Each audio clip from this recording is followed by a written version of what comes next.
पूछती हूँ, ये जो सब सामान है पैसे कहाँ से आए? पैसे कहाँ से आते हैं, मर्द कहाँ से लाता है, ये पूछने का अधिकार औरत को नहीं है।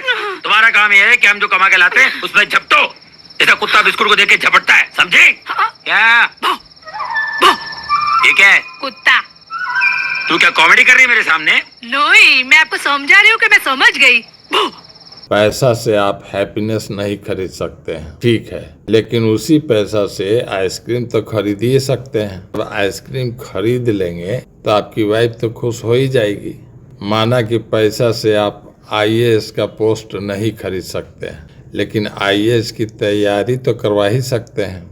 ठीक है, पैसा से हम बेटी के लिए दूल्हा नहीं खरीद सकते हैं, बेटा के लिए दुल्हन नहीं खरीद सकते हैं, लेकिन उसी पैसा से लोगों का शादी तो करवा ही सकते हैं ना।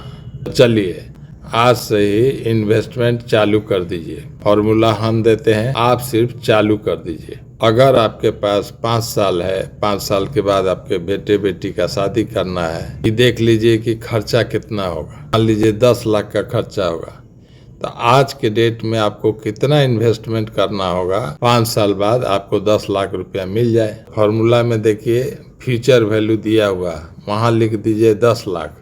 आज का रेट ऑफ इंटरेस्ट बैंक का देख लीजिए, 7% दे रहा है तो लिखिए 0.07। 8% दे रहा है, मान लीजिए आप सीनियर सिटीजन है, आप लिख दीजिए 0.08। अब आपके पास टाइम है 5 साल, टाइम लिख दीजिए 5। ये फॉर्मूला आपको बता देगा कि आपको आज के डेट में कितना इन्वेस्टमेंट करना होगा।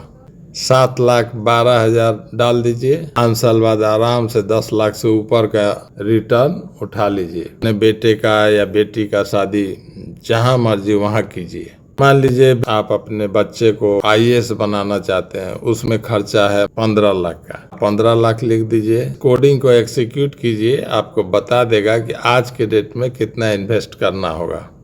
10 लाख डाल दीजिए, 5 साल बाद आपको 15 लाख से ज़्यादा रिटर्न मिल जाएगा। कराइए उनको आईएएस का तैयारी।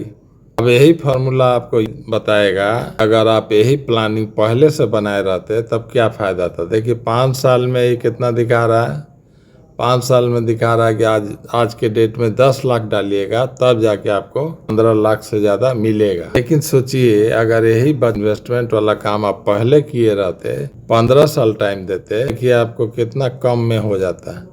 मात्र 5,43,000 आप डालते, 10 लाख का इनका रिटर्न मिल जाता है।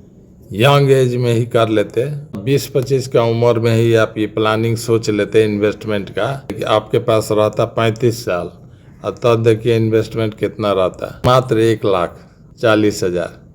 1 लाख डालते आपको 10 लाख मिल जाता है। तो क्या बताता है ये है कि इन्वेस्टमेंट का शुरुआत जितना जल्दी हो सके उतना जल्दी करना चाहिए। इसीलिए कहा जाता है कि शुभ काम में देरी उचित नहीं है। अब वीडियो अच्छा लगा है तो इसमें भी आप देरी मत कीजिए, इसको लाइक करके शेयर कर दीजिए, चैनल को सब्सक्राइब करके इन्वेस्टमेंट चालू कर दीजिए। ठीक है, ओके, थैंक यू।